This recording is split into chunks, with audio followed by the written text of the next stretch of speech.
tem instituído o voto obrigatório. Quer dizer, há uma literatura muito ressentida com relação ao Brasil, quer dizer, o complexo de vira-lata que a gente tinha desde... Só fomos curados quando ganhamos a Copa de 58, né, que é, enfim... 34, horror de Constituição, porque introduziu o corporativismo. Ok, introduziu, mas instituiu o voto obrigatório. Né, que é uma estrutura de vertebração da nossa experiência política até hoje.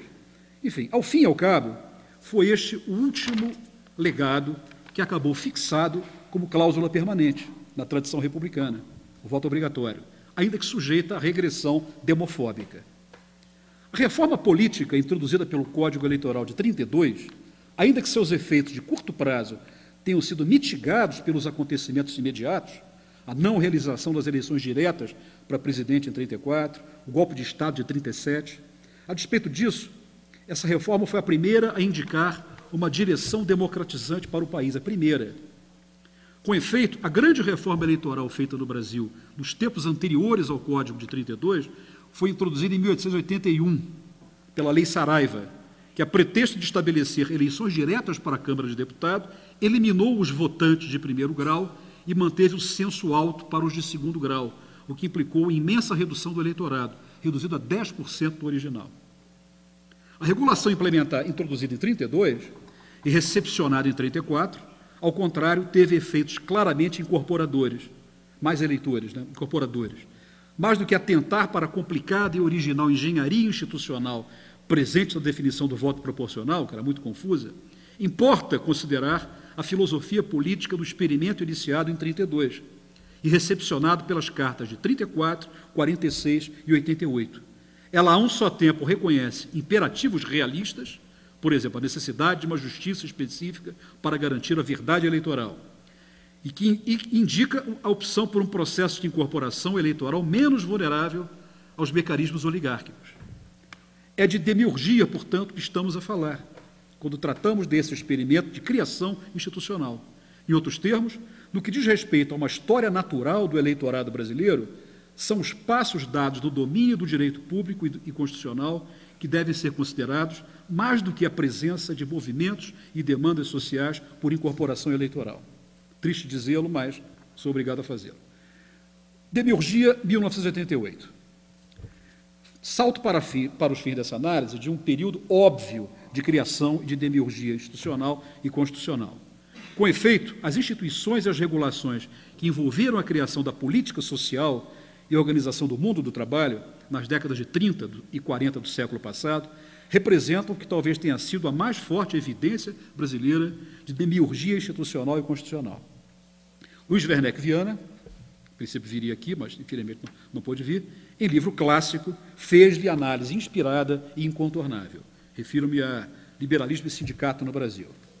Se voltarmos, contudo, à letra de Oliveira Viana, a arquitetura da legislação social e trabalhista pode ser percebida como uma resposta mais adequada ao passivo sociológico nacional.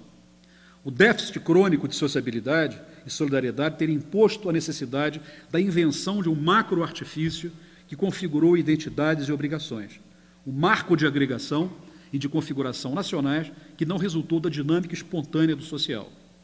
O que desejo aqui ressaltar é a presença de uma combinação nova e singular presente no experimento da Carta de 1988. Ali, a par da tradicional demiurgia constitucional, aliás, inerente a qualquer processo de elaboração constitucional, seguiram-se os efeitos de alterações fundas na tradição do direito constitucional.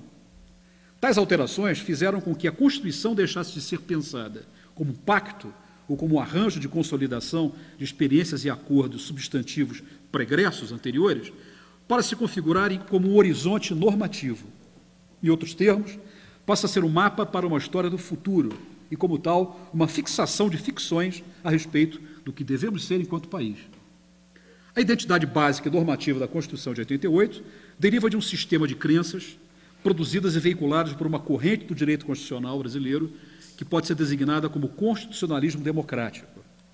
Um de seus porta-vozes mais importantes, José Afonso da Silva, esteve presente no processo de elaboração constitucional desde a Comissão Afonso Arinos, encarregada pelo Poder Executivo de elaborar um anteprojeto para ser apresentado à Assembleia Constituinte, eleita em novembro de 1986, tendo sido ele mesmo, José Afonso de Souza, autor do pré-anteprojeto, se assim posso chamá-lo, por ela apreciada. Uma das marcas mais fortes da presença desse jurista na elaboração da Carta de 88 pode ser detectada na semelhança entre o preâmbulo do anteprojeto que elaborou, o proposto pela Comissão Afonso Arinos e o, por fim, adotado na própria Constituição. José Afonso da Silva atuou, ainda durante a Constituinte, como principal assessor direto do líder do PMDB, o senador Mário Covas. 3 aspectos fundamentais indicam a presença do chamado constitucionalismo liberal, quer dizer, constitucionalismo democrático, no processo, desde os anteprojetos José Afonso da Silva e da Comissão Afonso Arinos. São 3 aspectos que são importantíssimos.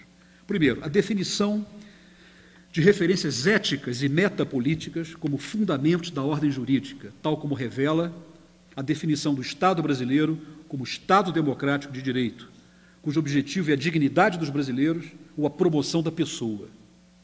Ponto 2.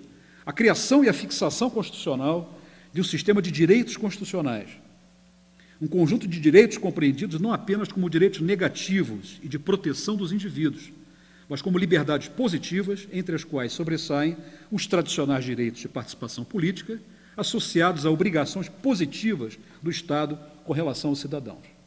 E, por fim, a caracterização do Supremo Tribunal Federal como órgão de caráter político, ao qual se atribui a tarefa fundamental da jurisdição e da concretização das normas constitucionais. Contra a corrente positivista, então hegemônica no campo do direito constitucional, o constitucionalismo democrático busca um fundamento ético-moral para a ordem jurídica e recusa uma vertente exclusivamente liberal, marcada pela defesa de um individualismo utilitarista e por uma concepção negativa de liberdade. Ao contrário, tal fundamento ético-moral implicava a definição de bases de um constitucionalismo societário e comunitário, que confere prioridade aos valores da igualdade e da dignidade humanas. Estou citando aqui um dos constitucionalistas importantes da época, Carlos Roberto Siqueira Castro, que utiliza essas expressões.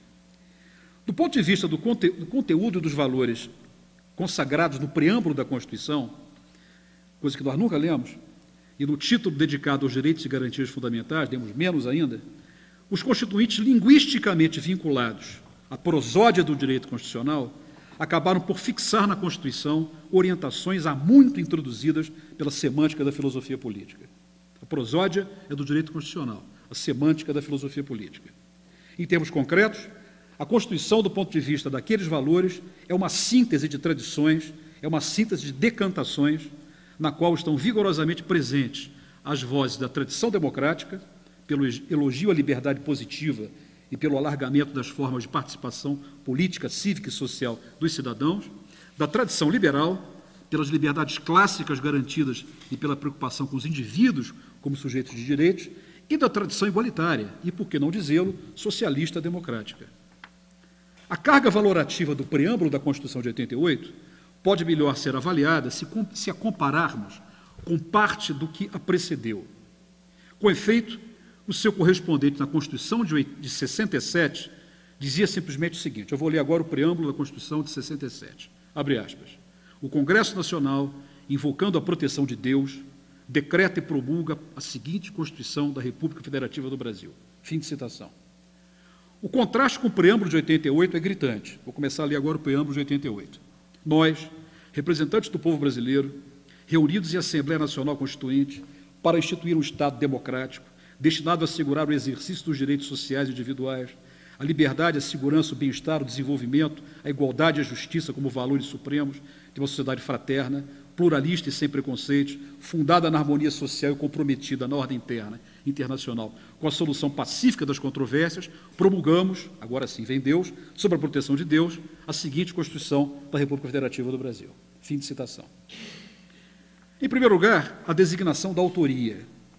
Não é uma instituição, o Congresso Nacional, mas representantes do povo brasileiro, reunidos com o propósito de instituir um Estado democrático. Tal finalidade, contudo, não se esgota no desenho de instituições e de formas de organização política e administrativa. Há, de modo claro, a ideia de que o Estado democrático, enquanto arranjo institucional, justifica-se pelos seus propósitos de natureza substantiva. Assegurar o exercício dos direitos sociais e individuais, a liberdade, a segurança, etc., etc. constituição